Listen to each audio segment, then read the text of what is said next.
Jadi jangan sekedar berkorban itu hanya menyembelih kambing saja, bukan sekedar menyerahkan sapi saja, bukan sekedar menyerahkan kerbau saja, tapi yang diharapkan adalah takwal qulub.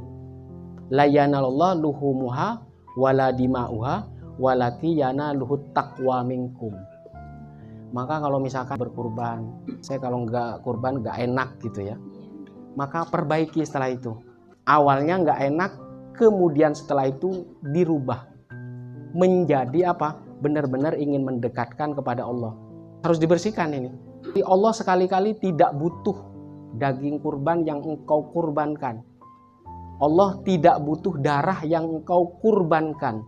Walakin akan tetapi yanalu taqwa minkum. Yang tersambung kepada Allah adalah takwal qulub itu. Maka harus dikaitkan biar kita nggak rugi harta. Kalau itu hanya sekedar saya kalau nggak kurban sapi nggak enak sama orang, jangan, rugi. Jadi ketakwaannya akan hilang. Hanya sebatas apa? Sosial saja. Biar enak sama orang lain. Ini belum masih. Maka tingkatkan kualitas itu agar apa? Agar meraih takwanya. Walaki yana luhut takwa minkum, ketakwaannya itu. Seharusnya agar kita bisa terangkat derajat kita dibuktikan setiap hari.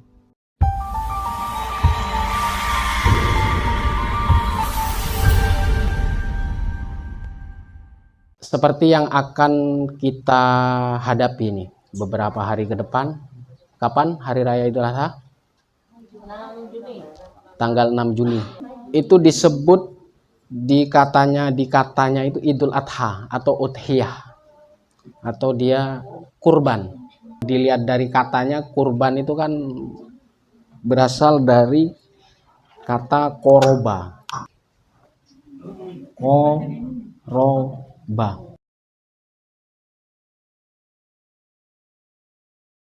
Kalau koroba artinya dekat, berarti orang yang selalu berkurban itu orang yang paling dekat. Yang saya jelaskan di lalu, ada tingkat tertinggi. Ada tingkat tertinggi orang bersedekah, yaitu namanya isar. Ini lebih tinggi lagi. Isar namanya.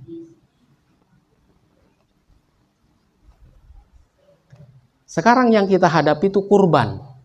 Kurban itu adalah nilai universal, nilai umum. Hampir semua di lini kehidupan pasti ada yang namanya kurban. Bahkan dari golongan hitam kan ada mengorbankan sesuatu kan. Nah, tapi itu sudah dicontohkan oleh Nabi Ibrahim alaihissalam bersama anaknya. Watallahulil jabin. Jadi ketika pelipis ini nempel kepada tempat penyembelihan. Jadi itu orang yang berkurban itu butuh keimanan, butuh kekuatan, butuh kesungguhan yang luar biasa. Karena ini adalah tingkat yang tertinggi, yang paling tinggi nih kurban. Ada di bawahnya yang sudah saya jelaskan namanya isar, mencontoh sahabat Rasulullah Shallallahu Alaihi Wasallam, sahabat muhajirin dan sahabat ansor.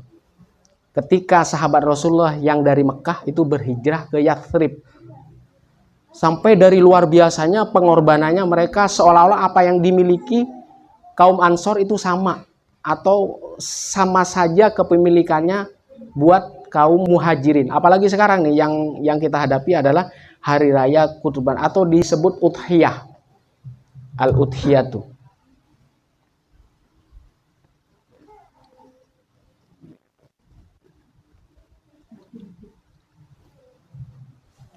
Fasolli ila rabbika wanhar. Nah, itu adalah bagian terpenting dan ini jarang orang melakukan ini. Jadi jangan sekedar berkorban itu hanya menyembelih kambing saja, bukan sekedar menyerahkan sapi saja, bukan sekedar menyerahkan kerbau saja, tapi yang diharapkan adalah takwal qulub. La yanallahu luhumuha wala dima'uha walaki yanaluhut taqwa minkum. Maka kalau misalkan berkurban, saya kalau nggak kurban nggak enak gitu ya, maka perbaiki setelah itu. Awalnya nggak enak, kemudian setelah itu dirubah menjadi apa? Benar-benar ingin mendekatkan kepada Allah. Harus dibersihkan ini. Jadi Allah sekali-kali tidak butuh daging kurban yang engkau kurbankan. Allah tidak butuh darah yang engkau kurbankan. Walakin akan tetapi yanalu taqwa minkum. Yang tersambung kepada Allah adalah takwal qulub itu. Maka harus dikaitkan biar kita nggak rugi harta. Kalau itu hanya sekedar saya kalau nggak kurban sapi nggak enak sama orang, jangan, rugi. Jadi ketakwaannya akan hilang. Hanya sebatas apa? Sosial saja. Biar enak sama orang lain. Ini belum masih.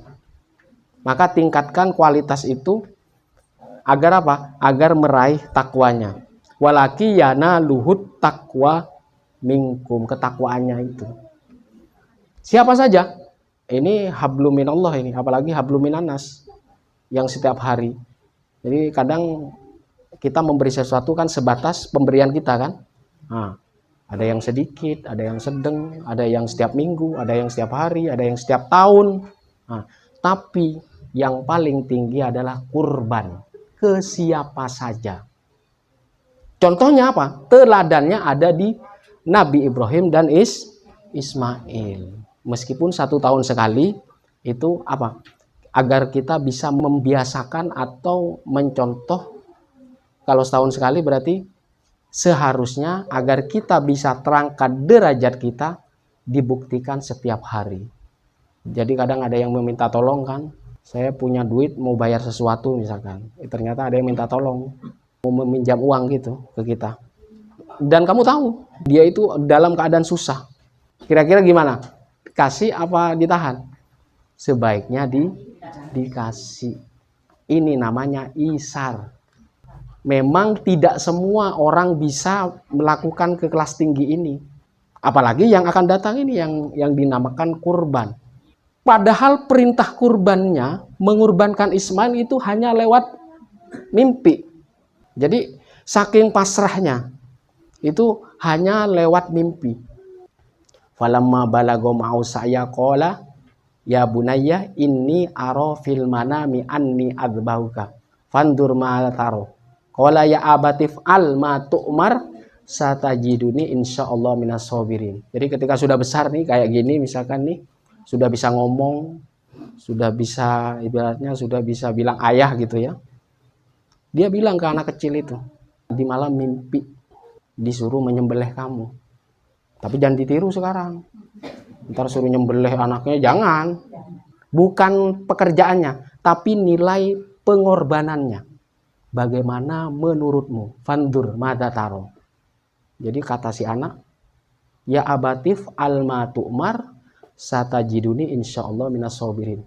Wahai ayahku, sudah kerjakan apa yang diperintahkan Allah kepadamu. Kamu akan mendapati di dalam diriku menjadi orang yang sabar. Kenapa di sini disebutkan kesabaran? Lihat di ayat yang sebelumnya. Robbi habli minas solihin fabasyarnahu bigulamin halim. Ini adalah permohonan Nabi Ibrahim ketika apa? Meminta anak. Mintanya yang soleh, tapi sama Allah diberikan bukan hanya sekedar soleh, tapi apa? Al-halim. Lembut banget. Jadi apa yang dikatakan selalu dikerjakan. Apa yang diyakini selalu dilaksanakan. Fabasyarnahu bigulamin halim. Maka ketika permohonan itu meminta orang soleh, Allah malah memberi yang halim, melebihi kesolehan. Kenapa memberikan ini? Karena bakal menghadapi apa? Inna hadza lawal balaul mubin. Ujian yang sangat agung, bahkan diabadikan sampai sekarang, sampai disyariatkan. Jadi kalau kita mengorbankan sesuatu, kambing, mau berkorban kambing, sapi, domba, itu berarti melaksanakan ayat fafadainahu bidzibhin adzim. Jadi tebusan, tanda ketaatan kita kepada Allah berkurban. Watarokna ali fil akhirin, sampai diabadikan oleh apa? Orang-orang yang akan datang, mungkin sampai hari kiamat.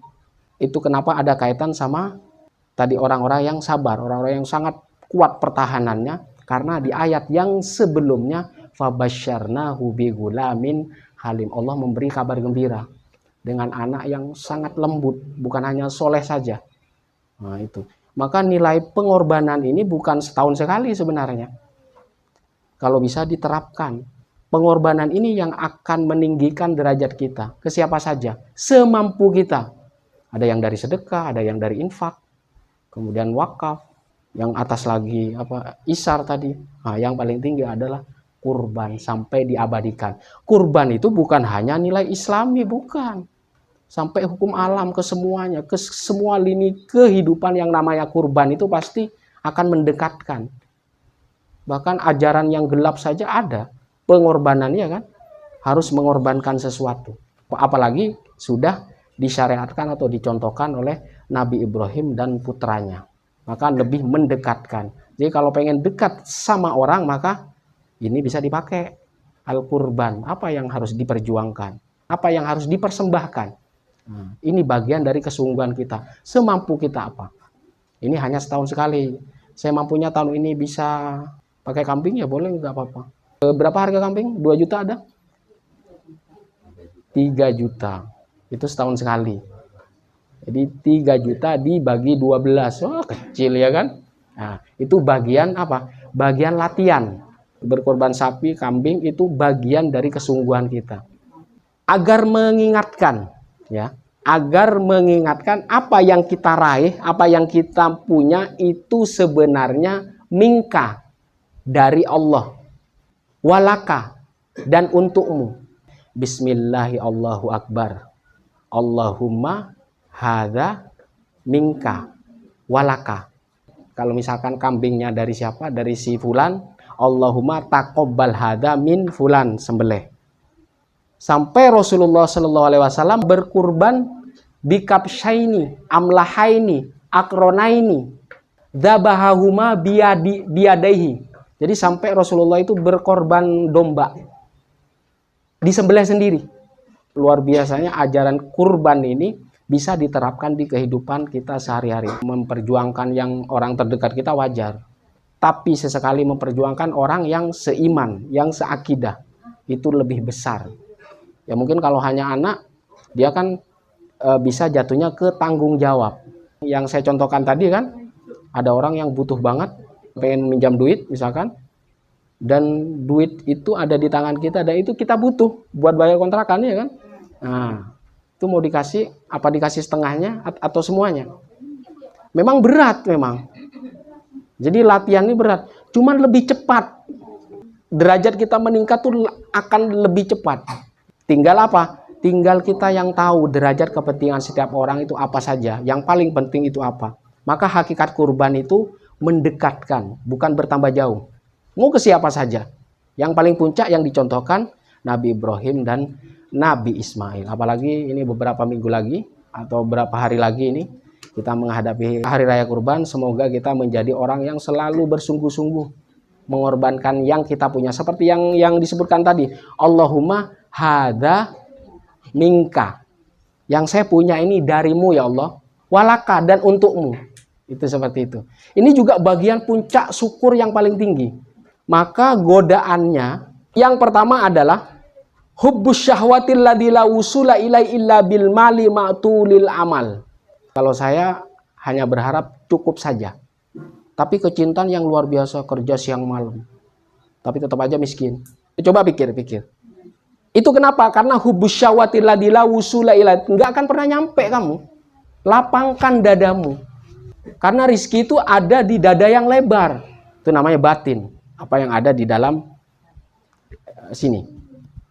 Hati nih. Jadi kalau ini terus dikejar, ya kalau aktivitas ya, tapi kalau terus-menerus mengejar, kecintaannya berlebihan, la wusul, tidak bakal sampai umurmu habis. Ma'atulil amal, panjangnya angan-angan. Bukan gak boleh kaya, kecintaan yang berlebihan itu yang kamu gak bakal sampai-sampai. Yang diharapkan cukup, ternyata gak cukup-cukup. Jadi coba sekarang dihitung. Apa kerja sudah 10 tahun ada? Lebih. Tapi kenapa nggak cukup? Pasti ada yang salah. Ini yang pertama. Kemudian yang kedua, athani. Ayyuhibba ainal mali wa yaltadzu biwujudihi wa in alima annahu zaidun an hajati baqiyati umri. Saya pengen sesuatu karena butuh. Setelah dibutuh, pengen lagi. Yang berbahaya itu yang ada di sini, yang ada di batin ini. Sampai umurnya tuh habis. Maka kenapa ada syariat kurban itu mengingatkan, hada minka walaka.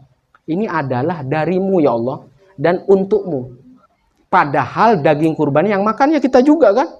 Nah, itulah kesungguhan toh akan kembali ke kita juga.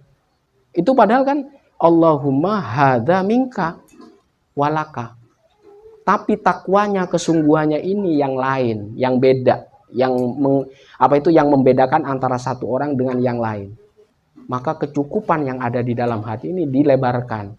Jadi kalau misalkan ada di mobil, ada di truk itu kan ada istilah load. Nih kan ada seperti ini. Daya muat. Kalau ininya sempit, mau ditumbleki rezeki yang banyak ya tetap akan tumpah. Bukan pekerjaannya diperbanyak. Daya tampungnya.